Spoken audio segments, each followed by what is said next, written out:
इयत्ता 7वी विषय कला घटक रंगसंगती उपघटक विविध रंगसंगती।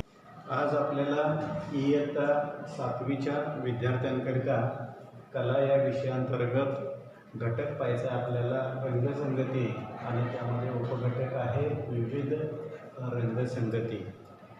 या विषयी आपल्याला माहिती मिळवायची आहे, ज्ञान घ्यायचं आहे, ज्ञान मिळवायचं आहे।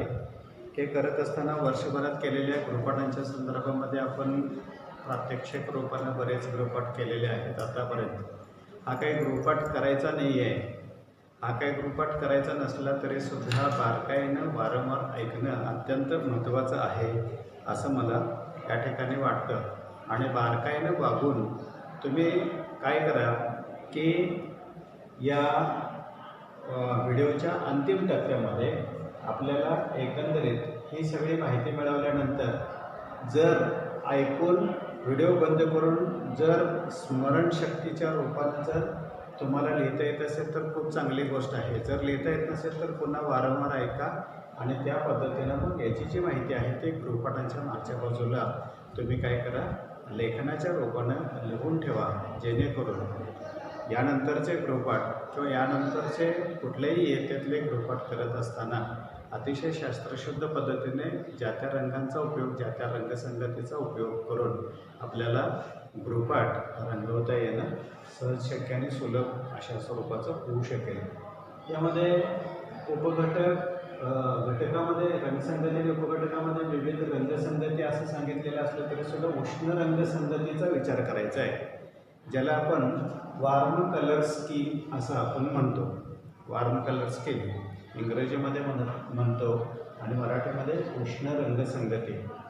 जे रंग बघितल्यानंतर भडक वाटतात, डोळे दिपल्यासारखे वाटतात, जाणीव तशी होते, भास तसा होतो आणि असे जे रंग त्यामध्ये येतात त्यांना उष्ण रंगसंगती असं आपण म्हणतो। उदाहरणार्थ पिवळा रंग, कडक उन्हाकडे बघितल्यानंतर आपले डोळे जसे दिसतात तशी परिस्थिती येत असते आणि भडक रंगांमध्ये तांबड्या रंगाचा समावेश होतो।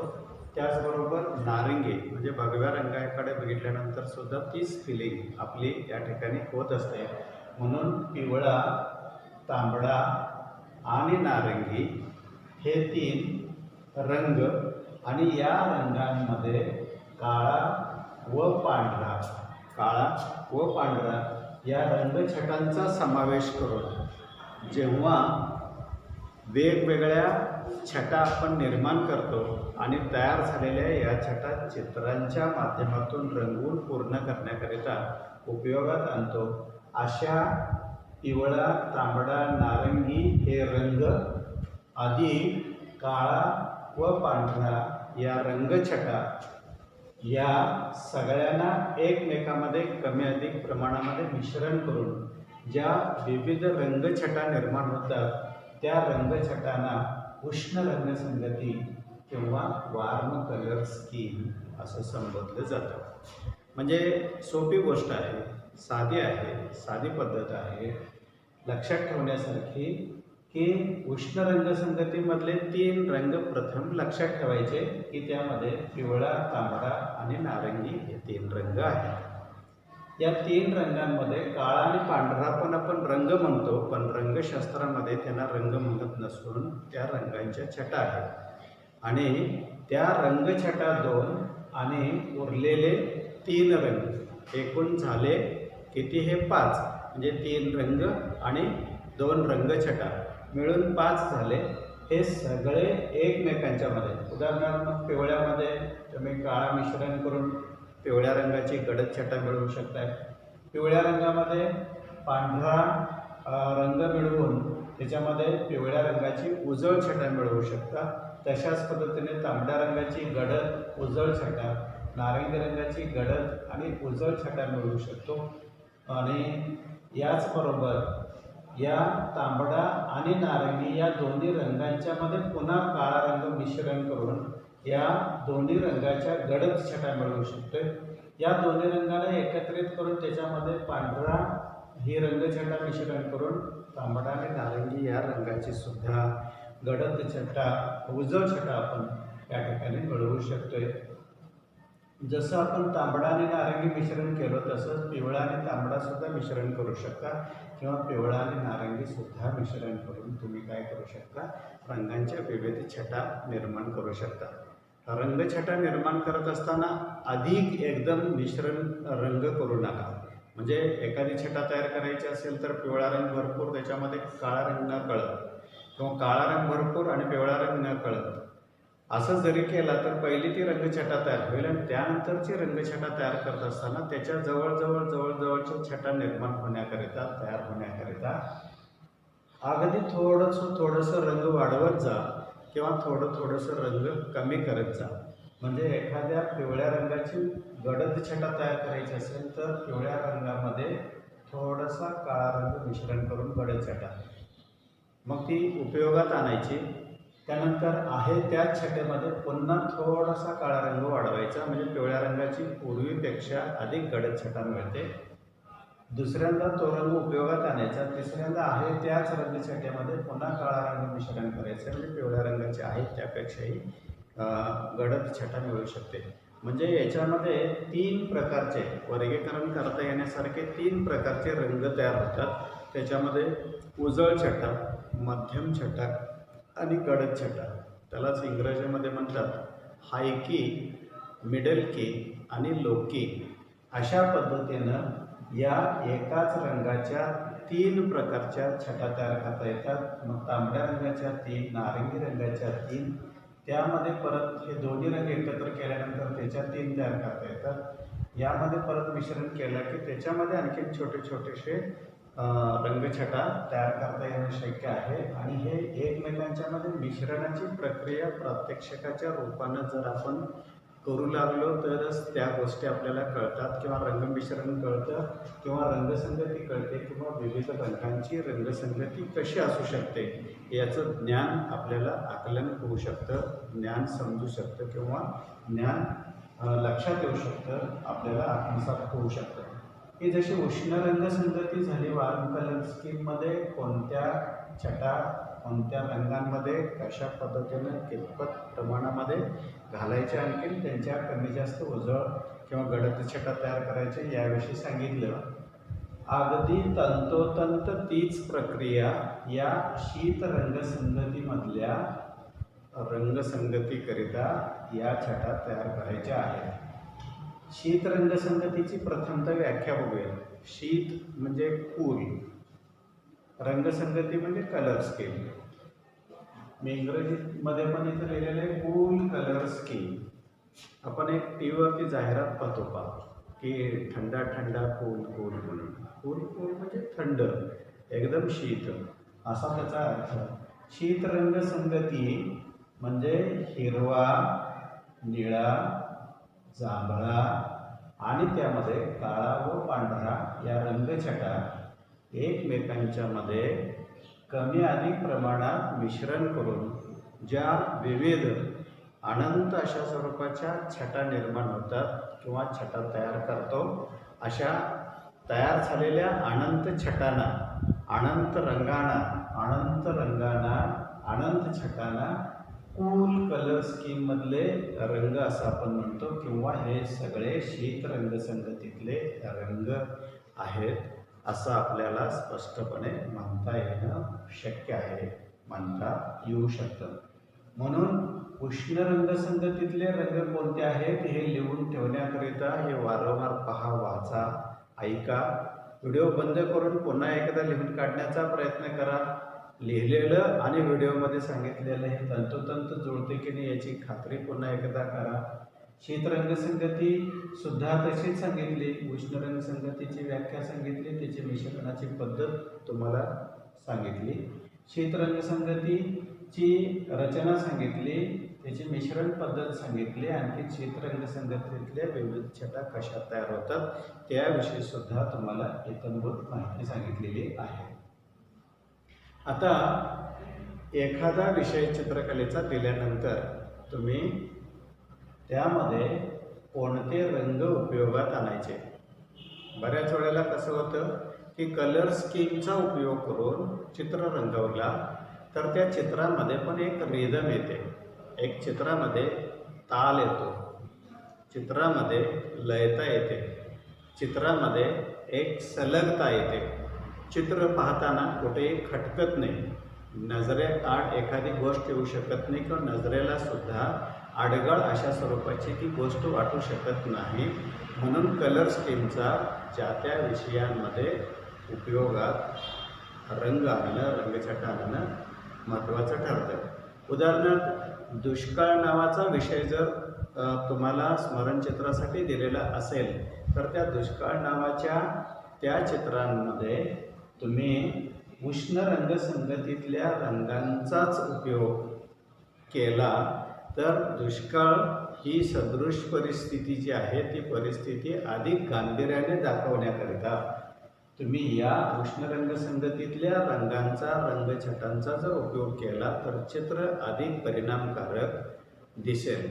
काढल्यानंतर आणि त्यामध्ये या रंगसंगतीतल्या रंगांचा उपयोग केल्यानंतर जर तुम्ही चित्राकडे पाहिला तर 100% ते चित्र अधिक परिणामकारक आपल्याला वाटायला लागतं.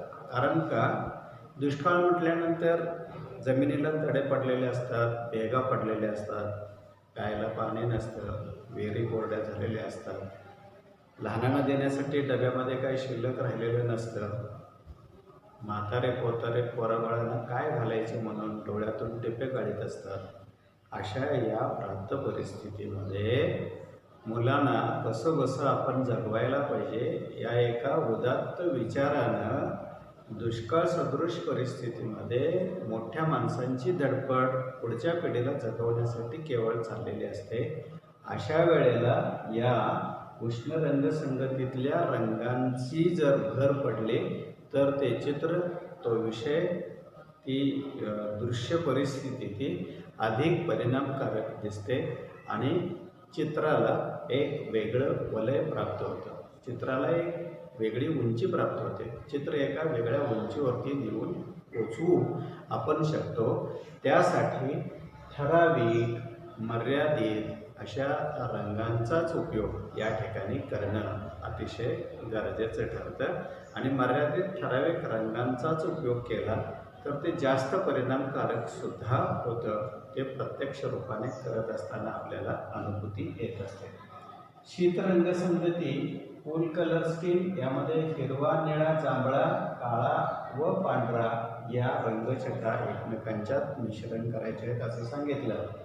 आणि यासाठी शीतरंगसंगती मधून एखादं स्मरणचित्र तुम्हाला सांगितलेलं आहे की बागकाम. बागकाम हा विषय दिल्यानंतर या शीतरंगसंगतीतल्या हिरव्या, निळ्या आणि जांभळ्या यासारख्या रंगांचा आणि त्या रंगांमध्ये कमी अधिक प्रमाणामध्ये काळा आणि पांढरा या रंगछटांचा उपयोग केला तर त्याच्या उजळ, गडद आणि मध्यम अशा स्वरूपांच्या छटा तयार होतात. आणि बागकाम याविषयी चित्र रेखाटन केल्यानंतर किंवा करत असताना त्यामध्ये एकतर समृद्ध अशा स्वरूपाची बाग असू शकते, बागेमध्ये विविध प्रकारच्या वनस्पती, कुंड्या, रोपं, झाडं वगैरे असलेले आपल्याला दिसतात आणि त्यांचा रंग मात्र प्रामुख्याने हिरव्या रंगाचा असतो. हिरवा हा त्यातला प्रमुख रंग असतो आणि त्या प्रमुख रंगांचा उपयोग यामध्ये होत असतो. म्हणून बागकाम यासारख्या विषयांमध्ये चित्ररेखाटन केल्यानंतर रंगकाम करत असताना हिरवा, निळा, जांभळा आणि काळा व पांढरा या रंगछटांचा उपयोग त्याच्यामध्ये करून जर तुम्ही रंगवण्याची प्रक्रिया पूर्ण केली, चित्र पूर्ण केला तर ते चित्र विशेष आणि अधिक चांगलं अशा पद्धतीनं ते दिसू शकतं. म्हणून विषयानुरूप रंगसंगतीचा उपयोग प्रत्येक विद्यार्थ्याने आपापल्या चित्रामध्ये करणं गरजेचं असतं. कारण एखाद्या शेतकऱ्याकडे गेल्यानंतर, शेतात गेल्यानंतर उत्तम अशा स्वरूपाचं पीक जर आलेलं असेल तर आपसुकच पाहणाऱ्या माणसाच्या तोंडातून एक वाक्य निघतं, अरे वा, काय समृद्ध शेतकरी आहे असं आपण म्हणतो. म्हणजे समृद्धतेचं प्रतीक हा हिरवा रंग दाखवत असतो. म्हणून हिरवा रंग अशा या शीत रंगसंगतीच्या माध्यमातून जर चित्रामध्ये उपयोगात आणला तर ती पकड, समृद्ध शेतकरी म्हणून जी घट्ट पकड असते ती पकड अधिक चांगली, पक्की आणि नीट होऊ शकते. म्हणून विषयानुरूप चित्रांमध्ये चित्राच्या विषयाला अनुसरून रंगसंगती उपयोगात आणावी हे केव्हाही क्रमप्राप्त ठरतं. म्हणून रंगाविषयी माहिती, रंगांचं ज्ञान असणं हे विद्यार्थ्यांच्या दृष्टिकोनातून अधिक महत्त्वाचं आहे. एक रंगसंगती, या दोन रंगसंगतीशिवाय पुन्हा एका रंगसंगतीविषयी तुम्हाला माहिती सांगते की कोणताही एक रंग, एवढंच मी हेडिंगमध्ये लिहिलेलं आहे. कोणताही एक रंग, उदाहरणार्थ तांबडा रंग घ्या. तांबड्या रंगाच्या एकदम उजळ छटा सुद्धा आपण करू शकतो. म्हणजे तांबडा हा मूळचा जो रंग आहे त्या मूळच्या रंगापेक्षा त्याच्या उजळ छटा हळूहळू आपण कमी करत, म्हणजे वॉटर कलर्समध्ये जर तुम्ही तांबडा रंग घेतला आणि तो तांबडा मुळातला रंग आणि त्या रंगामध्ये पाण्याचं प्रमाण वाढवत असं जर तुम्ही पुढे गेला किंवा वर गेला तर तो तांबडा रंग हळूहळू फिकट असा होत गेलेला दिसतो. तेव्हा अशा पद्धतीनं टप्प्याटप्प्यानं मुळातला तांबडा रंग अधिक फिकट करत जेव्हा जातो तेव्हा त्या रंगसंगतीला एक रंगसंगती असं आपण या ठिकाणी म्हणतो. म्हणून तांबड्या रंगाची एक रंगसंगती होऊ शकते, पिवळ्या रंगाची एक रंगसंगती होऊ शकते.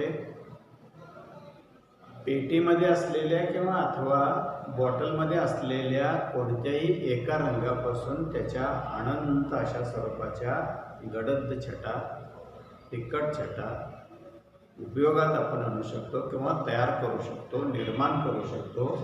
म्हणून कोणताही एक रंग घेतल्यानंतर त्या एकाच रंगाच्या ज्या विविध छटा असतात त्या छटांना एक रंगसंगती असं आपण म्हणतो. म्हणजे एक रंग उपयोगात आणल्यानंतर त्या रंगाच्या वेगवेगळ्या अनंत अशा स्वरूपाच्या किंवा विविध अशा स्वरूपांच्या छटा उपयोगात आणू शकतो. मग काळा आणि पांढरा या रंगछटा आहेत. याशिवाय तांबडा, पिवळा आणि निळा हे 3 प्राथमिक रंग आहेत. त्या प्राथमिक रंगांच्या पासून सुद्धा तुम्ही काय करू शकता, एक रंगसंगतीतले रंग वेगवेगळे आणि अनंत तयार करू शकता. तांबडा, पिवळा आणि निळा हे 3 रंग प्राथमिक रंग आहेत असं आपण म्हणतो. प्राथमिक रंगाची सुद्धा व्याख्या कशी आहे की हे 3 मूळ स्वरूपाचे रंग असतात. ते कोणत्याही रंगांच्या मिश्रणापासून तयार होऊ शकत नाहीत. म्हणून त्या रंगांना आपण काय म्हणतो, मूळ रंग असं आपण म्हणतो. मूळ रंगाला दुसरं नाव आहे प्राथमिक रंग आणि प्राथमिक रंगालाच आणखीन एक नाव आहे की प्रथम श्रेणीचे रंग.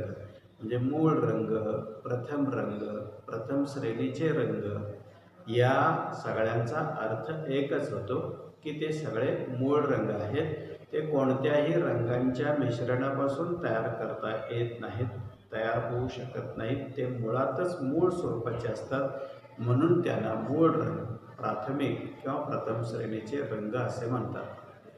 आणि यानंतर या 3 रंगांच्या पासून आपण दुय्यम श्रेणीचे किंवा द्वितीय श्रेणीचे रंग आपण तयार करतो.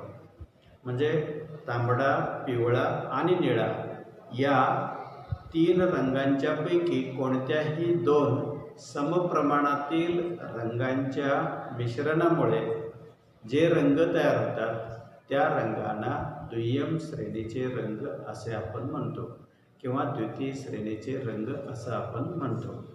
दुय्यम श्रेणीचे किंवा द्वितीय श्रेणीचे रंग हे प्रथम श्रेणीतल्या 3 रंगांच्या पासून तयार होतात. म्हणून प्रथम श्रेणीतल्या तांबडा, पिवळा, निळा या तिन्ही रंगांना एकमेकांच्या मध्ये मिश्रण करून जर तुम्ही वेगवेगळ्या रंगांची निर्मिती केली तर त्यामध्ये द्वितीय श्रेणीतले कोणते रंग तयार होतात की हिरवा, जांभळा आणि नारंगी. हिरवा, जांभळा आणि नारंगी हे तीन रंग दुय्यम दर्जाचे रंग म्हणून ओळखले जातात. म्हणून या रंगसंगतीविषयी आकलन झाले पाहिजे. हे रंग तसेच किंवा जसेच्या तसे तयार होतात की नाही याची प्रात्यक्षिक पाहण्याकरिता 3 काचेचे ग्लास घ्या. तांबडा आणि पिवळा मिश्रण करा. त्यानंतर निळा आणि पिवळा मिश्रण करा. तांबडा आणि निळा मिश्रण करा. हे 3 रंग 3 पद्धतीनं जर एकमेकांच्या मदतीने एकमेकांच्या मध्ये जर मिश्रण करून जर तुम्ही रंगसंगती तयार केली तर त्यातले तुम्हाला हिरवा, जांभळा आणि नारंगी अशा स्वरूपांचे हे रंग तयार झालेले आपल्याला दिसून येतात. प्रात्यक्षिकाच्या रूपानं जर तुम्ही ग्लासमध्ये खरेच ते रंग मिश्रण करून जर तुम्ही पाहिला तर तुम्हाला लक्षात येतं की या 2 रंगांच्यामुळे पिवळा रंग तयार होतो. या 2 रंगांच्यामुळे हिरवा, जांभळा आणि नारंगी असे 2 रंगांच्यामुळे तयार होणारे हे दुय्यम श्रेणीतले रंग आहेत असं आपल्याला स्पष्टपणे लक्षात येतं. त्याशिवाय रंग आणि रंगांचे प्रतिकात्मक अर्थ मी मगाशी म्हणालो की प्राथमिक रंग 3 आहेत आणि द्विय्यम दर्जांचे किंवा तृतीय श्रेणीचे रंग 3 आहेत. एक तांबडा, पिवळा आणि निळा हे 3 प्राथमिक रंग आहेत. तांबडा, पिवळा आणि निळा हे 3 प्राथमिक रंग आहेत आणि हिरवा, जांभळा आणि नारंगी हे 3 दुय्यम दर्जाचे रंग आहेत. आता रंग आणि रंगांचे प्रतिकात्मक अर्थ याच्यामध्ये प्रत्येक रंग काही ना काहीतरी अर्थ सांगून जातो. 6वीच्या विद्यार्थ्यांना सुद्धा विदित आहे. 6वीच्या विद्यार्थ्यांना सुद्धा या गोष्टीची कल्पना दिली. मागच्या व्हिडिओमध्ये 6वीच्या मुलांना सुद्धा सांगण्यात आलं. तशाच पद्धतीनं ही गोष्ट 7वीच्या विद्यार्थ्यांना सुद्धा माहीत असणं अपेक्षित आहे. तांबडा रंग धोक्याचा प्रतीक आहे. अपघाताचा प्रतीक म्हणून ओळखला जातो. ऑपरेशन थिएटर समोर लावलेला तांबडा बल्ब धोक्याची पातळी दाखवणारा असतो. धोका म्हणून संभवणारा तो प्रसंग दाखवतो आणि ऑपरेशनची प्रक्रिया पूर्ण झाल्यानंतर हिरवा लाईट लागल्यानंतर धोका टळला असा त्याचा अर्थ कुणालाही न सांगता विचारता आपल्याला ते व्यक्त होतं, कळतं, समजतं, लक्षात येतं. म्हणून रंगसुद्धा काही प्रतिकात्मक अर्थ देऊन जातात. ट्रॅफिकमधला सिग्नल तांबडा सिग्नलसुद्धा धोक्याची घंटा दाखवतो. म्हणून त्या वेळेला तिथं थांबणं गरजेचं आहे आणि मग दुसरीकडून वाहनं जातात. मग पूर्वपदावरती आल्यानंतर पुन्हा हिरवा लाईट लागतो आणि परत वाहनं सुरू होतात. निळा हा गहनतेचा, खोलीचा प्रतीक म्हणून ओळखला जातो. गहनता म्हणजे खोली, एखाद्या विहिरीची खोली, एखाद्या समुद्राची खोली, एखाद्या चित्राची खोली असं आपण म्हणतो. या अर्थानं निळा हा रंग शांततेचा आणि गहनतेचा प्रतिकात्मक अर्थ म्हणून ओळखला जातो. त्याचबरोबर हिरवा रंग मी मगाशी म्हणालो त्याप्रमाणे समृद्धी किंवा समृद्ध शेतकऱ्याचं प्रतीक म्हणून हिरवा रंग ओळखला जातो. जांभळा हा रंग बादशाही, वैभवशाली, थाटामाटातला संपन्न राजा या दृष्टीनं त्याच्याकडे बघितलं जातं. म्हणून जांभळा हा रंग थाटामाटाचा, वैभवशाली किंवा बादशाही, थाटामाटाचा, संपन्नतेचा प्रतीक म्हणून ओळखला जातो. आणि नारंगी हा रंग जो आहे तो त्याग किंवा संन्यासाचं प्रतीक म्हणून ओळखलं जातं. म्हणून साधू संतांच्या अंगावरती असलेला जो पोशाख असतो तो पोशाख भगव्या रंगाचा असतो, नारंगी रंगाचा असतो. म्हणून नारंगी रंगाला त्याग किंवा संन्यास हा प्रतिकात्मक अर्थ आहे. काळा हा रंग दुःख आणि नैराश्यता, दुःखाचं प्रतीक म्हणून काळा हा रंग ओळखला जातो. अर्थात काळा हा रंग नसून ती रंगछटा आहे, म्हणून काळ्याचा प्रतिकात्मक अर्थ आहे दुःख किंवा अंधाऱ्याचं प्रतीक म्हणून ओळखलं जातं. आणि पांढरा या रंगछटेचा अर्थ आहे शुद्धता, शुभ्रता किंवा पावित्र्यता म्हणून सुद्धा या रंगाकडे पाहिले जातं. म्हणून तसा प्रतिकात्मक अर्थ या पांढऱ्या रंगछटेचा आहे. तपकिरी म्हणजे वार्धक्य, ज्याला आपण म्हातारपण म्हणतो, की चेहऱ्यावर आलेल्या ज्या सुरकुत्या असतात त्या सुरकुत्या साधारण तपकिरी रंगाशी साधर्म्य साधणाऱ्या असतात. म्हणून तपकिरी रंगाचा प्रतिकात्मक अर्थ आहे की वार्धक्य किंवा म्हातारपण. आणि गुलाबी रंगाचा प्रतिकात्मक अर्थ आहे प्रेमाचं प्रतीक. अशा पद्धतीनं प्राथमिक रंग 3, दुय्यम दर्जाचे रंग 3, 3, 2, 6, काळा पांढरा 8 झाले, तपकिरी आणि गुलाबी हे 10 रंग. आणि 10 रंगांचे जे सांगितलेले प्रतिकात्मक अर्थ आहेत ते अर्थ जर तुम्ही या पद्धतीनं ऐकून गृहपाठांच्या मागच्या पानावरती, म्हणजे आत्तापर्यंत जो शेवटचा प्रात्यक्षिकाच्या रूपानं गृहपाठ झालेला आहे त्याच्या मागच्या बाजूला जर ही व्हिडिओतली माहिती ऐकून जर तुम्ही लेखनाच्या रूपानं परिपूर्ण केलात तर तुम्हाला अगदी इयत्तेपासून ते रंग रंगांचे प्रतिकात्मक अर्थ याविषयीचं ज्ञान आपल्याला होऊ शकेल आणि गृहपाठ रंगवण्यासाठी त्याचा खूप चांगल्या तऱ्हेने उपयोग होऊ शकेल. याशिवाय दैनंदिन जीवनामध्ये या रंगांचा उपयोग काय होऊ शकतो? एखादं घर रंगवण्यासाठी, शाळा रंगवण्यासाठी, भिंती रंगवण्यासाठी कोणत्या रंगांचा उपयोग आपण करायला पाहिजे याविषयीचं सखोल ज्ञान आपल्याला या रंगसंगतीच्या माध्यमातून मिळू शकतं. बाजारपेठेमध्ये कापडाच्या दुकानामध्ये गेला तर कोणत्या रंगांचे मॅचिंग कपडे मला घ्यायला पाहिजेत याविषयीची माहिती, याविषयीचं ज्ञान तुम्हाला आपोआप होऊ शकतं. म्हणून रंगांना विशेष अशा स्वरूपाचं महत्त्व असतं. मॅचिंग सेंटरची काही दुकानं असतात. दिवाळीच्या वेळेला दुकानं अगदी तुडुंब भरलेली असतात. मग ते आकाशकंदील असतील, रांगोळी असेल किंवा दिवाळीसाठी पूरक मटेरियल जे असेल ते मटेरियल बाजारपेठेमध्ये लावल्यामुळे ती दुकानं अधिक भपकेदार दिसायला लागतात आणि ती दुकानं विशेष आकर्षक अशा स्वरूपाची वाटायला लागतात. याचं खरं आणि एकमेव कारण म्हणजे त्या प्रत्येक घटकामध्ये, त्या प्रत्येक गोष्टीमध्ये असलेले जे रंग आहेत ते रंग प्रत्येक माणसाच्या मनावरती परिणाम करत असतात, भुरळ पाडत असतात.